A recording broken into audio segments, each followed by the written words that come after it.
ele se desesperou na sua vida. Saul, ele era, vamos falar um pouquinho da vida de Saul. Saul, ele era filho de um homem chamado Quis, da tribo de Benjamim, a menor da tribo de Benjamim. E um dia perde-se a ser a jumenta ali do pai de Saul, chamado Quis. E aí seu pai fala assim para o Saul: pega um servo daí da tribo de Benjamim, da nossa tribo, e vai procurar as jumentas. E ele ali sai, vão procurar as jumentas, mas eles não acharam as jumentas ali do seu pai.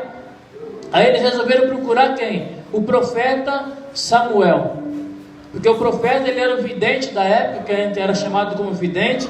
Então ele via as coisas, ele falava as coisas a respeito das coisas de Deus. Deus revelava para ele. Então ele falou assim, ele encontrou com Samuel, e Samuel falou sobre as jumentas, falou: as jumentas do seu pai já voltou para o seu arraial.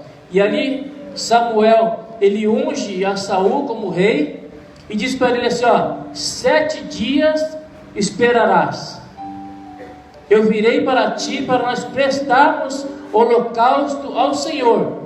E passado ali os 7 dias, Saul chegou ali ao lugar combinado, ficou ali esperando Samuel. Só que Samuel, ele se atrasou, e as pessoas que estavam ali tudo em dia para prestar o holocausto, né, porque chegavam pessoas de todas as tribos. Então quando estavam todas as tribos ali, eles acendiam o holocausto junto, e ali prestavam o holocausto ao Senhor. E aí Saul viu as pessoas se dispersar, ir embora, porque Samuel tinha se atrasado para oferecer os holocaustos. E os filisteus já começaram a se acampar no arraial, ali onde eles estavam prestando o holocausto. Saul já começou a ficar com medo, porque filisteus, ele eram os inimigos do povo de Israel, do povo de Deus. E Saul, vendo toda aquela situação, toda aquela cena, ele começou a se desesperar. Ele não esperou pelo profeta Samuel. E aí ele chegou e prestou um holocausto a Deus. Ou seja, no seu desespero, ele fez aquilo que não era para ele fazer. Só quem poderia fazer o holocausto, prestar o holocausto, eram os sacerdotes.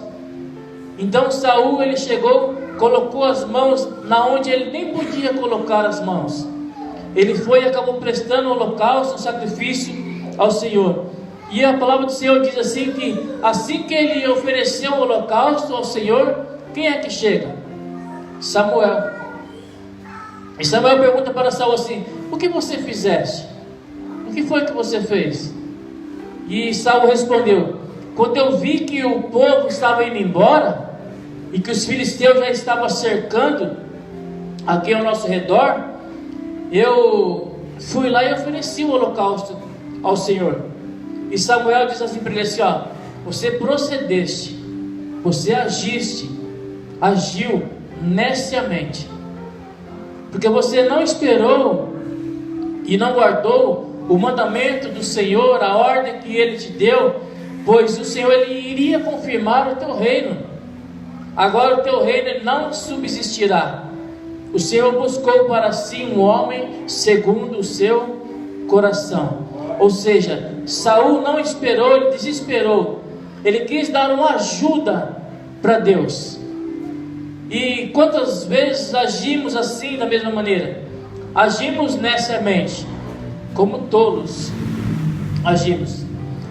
Que por um momento de desespero nós queremos ajudar a Deus a fazer as coisas acontecerem nas nossas vidas. E aí falamos o que queremos falar, fazemos o que não é para nós fazer, colocamos as mãos onde não é nem para nós tocar, e nós colocamos as mãos, e isso entristece o coração de Deus. O Senhor, Ele não precisa da nossa ajuda. Nós é que precisamos da ajuda dEle nas nossas vidas. Ele não está interessado no nosso sacrifício.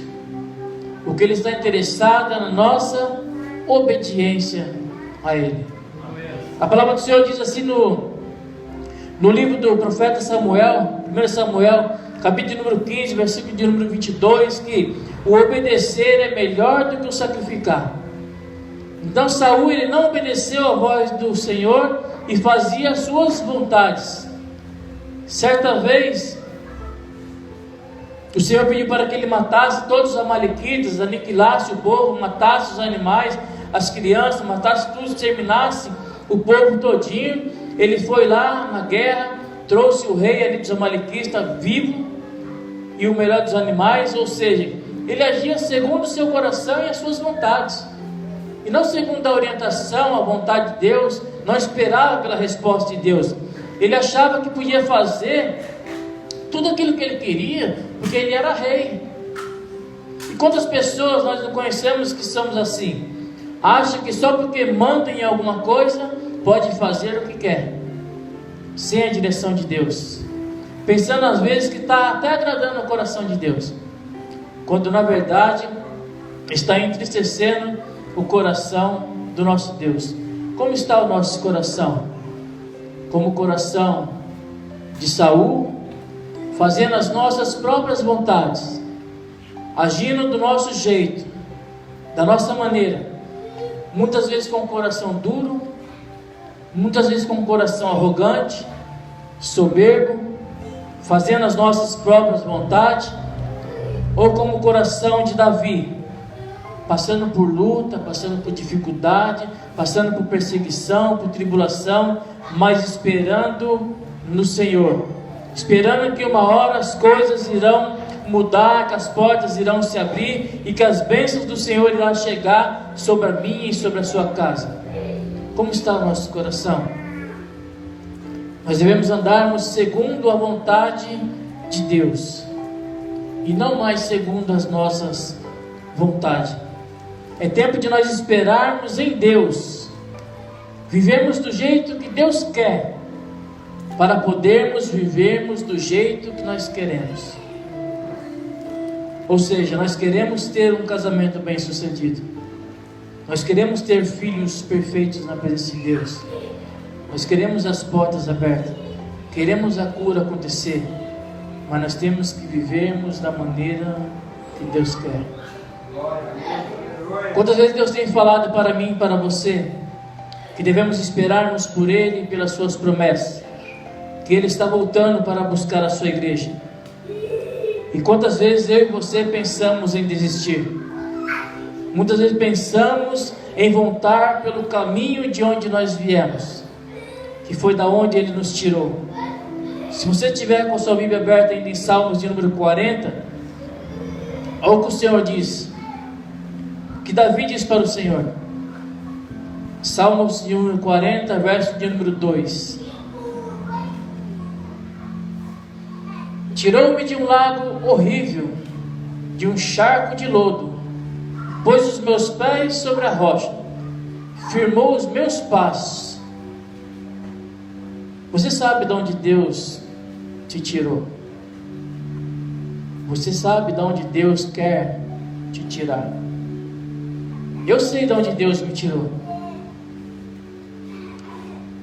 E a resposta de Deus para mim e para você nesta noite: espera mais um pouco. Talvez a notícia chegou no seu lar, chegou no seu trabalho. Talvez situações na sua vida está tudo de ponta cabeça, virado tudo de perna para o ar, e você não sabe mais o que fazer. Espera mais um pouco, permaneça fiel, e você cantará o hino da vitória em nome de Jesus. Talvez você não esteja sem forças para continuar ou para esperar. Deus te trouxe aqui nesta noite para renovar as tuas forças. Deus nos trouxe aqui nesta noite para renovar a minha força. Mas para isso acontecer, nós temos que esperarmos nele.